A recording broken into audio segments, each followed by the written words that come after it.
One of the most important ingredients in baking is vanilla. And you can use just a regular old vanilla if you want, but I prefer a nice Madagascar vanilla. And quality is important, and this is a very amazing vanilla. Um, you can use regular vanilla, but the alcohol level is too high for me personally. I like a more aromatic vanilla, and Madagascar vanilla is great. I prefer, actually not prefer, but I do like Mexican vanillas. A lot of them are kind of a nice floral bouquet about it, which I like. But I tend to use the Madagascar vanilla. And one of my favorite websites I like to go to and purchase pans or what have you nots is Web Restaurant. It's a great site. You can find pretty much anything you need. Most important thing of baking, flour. You need a nice flour.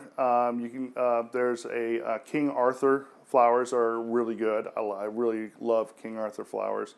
They're you can actually sign up for booklets, and they actually send you to your home.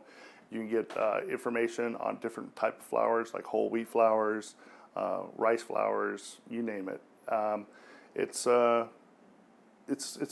great great site. Also, for me, I like to use all-purpose flour for baking. You can pretty much, like I said, it's all-purpose. You can use it for almost anything. Sugars. We have sugar. You have to use either brown or white, depending on the recipe. Because some people don't like white flour, white sugars, because they've been boned. It's a boned sugar. They take the bone, it's processed. It cleans up the sugar, it gets the sugar all nice and white. And some people are really kind of off by that. And then there's the regular natural sugars.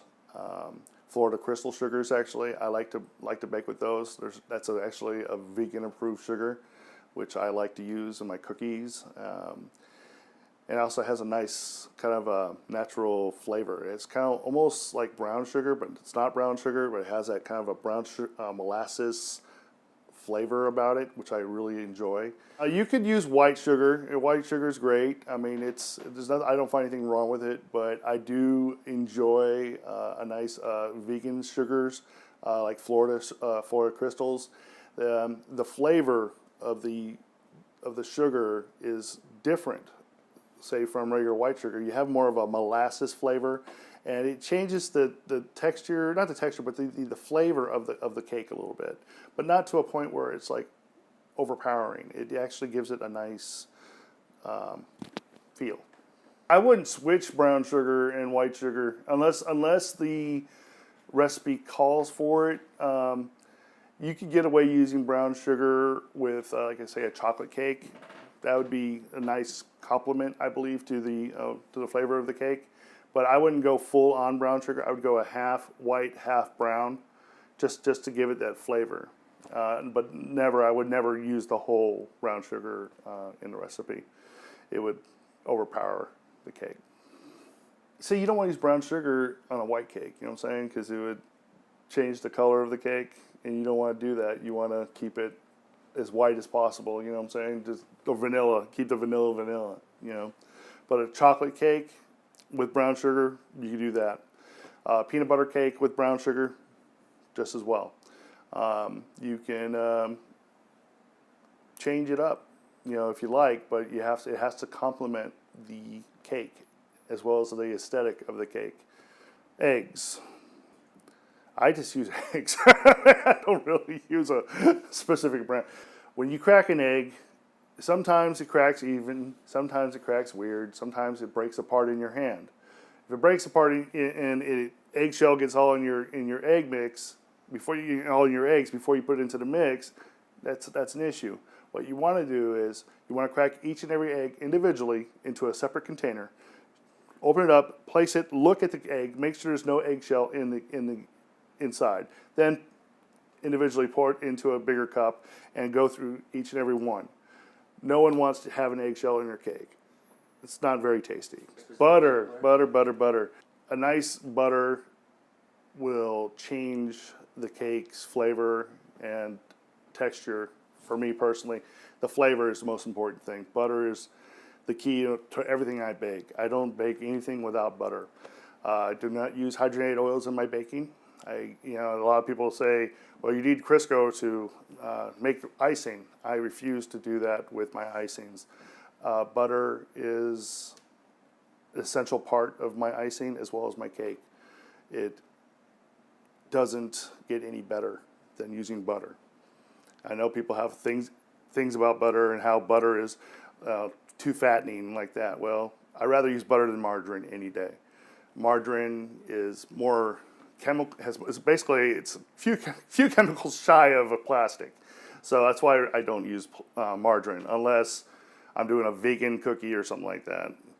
But I don't care for margarine, and I definitely don't care for Crisco.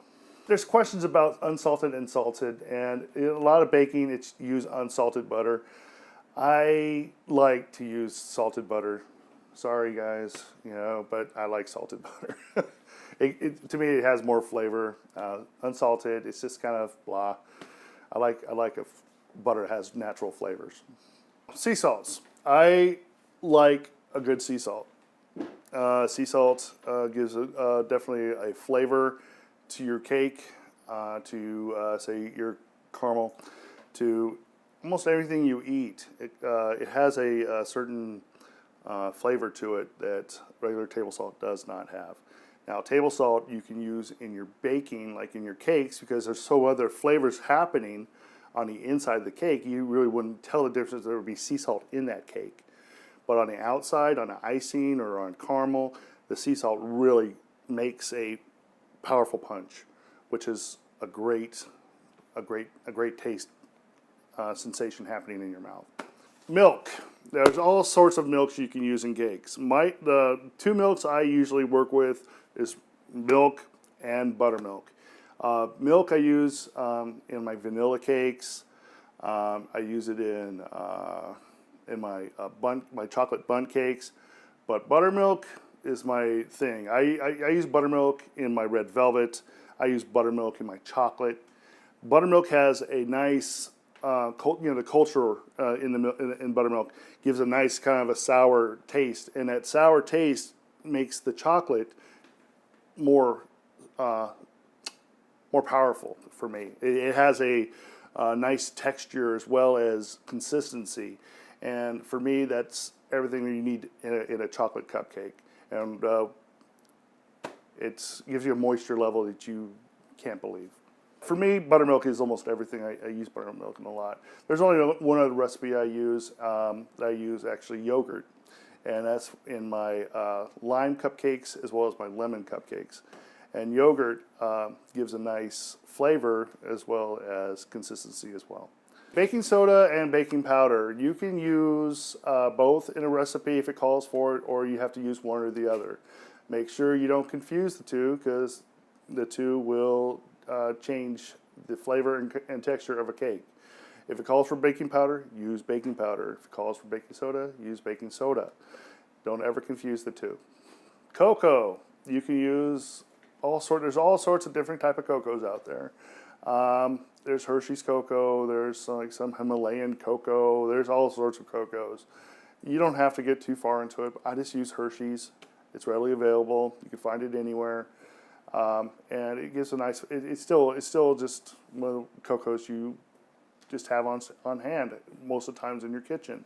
So just use that. You can use those little chocolate squares and melt them down and stuff like that and pour it in.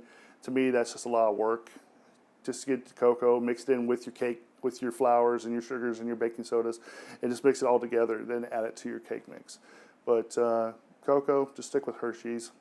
That's my best bet. There's the dark chocolate cocos out there, which I love. I mean, they're great, especially if you're doing cookies. You have to add cocoa to a cookie. It gives the cookie a nice flavor. Cakes too as well. But majority of chocolate cakes I use regular standard cocoa. It's about I think 35% cacao, and it's really easy to to find. You can get the small containers. Personally, I get the restaurant quality size bags, which is about 4-pound bag of cocoa. So let's talk about learning how to make a cake. And we're going to go over 3 cakes. We're going to go over yellow cake, we're going to go over chocolate cake and carrot cake, and how to go through each one. Now, each one has a different process.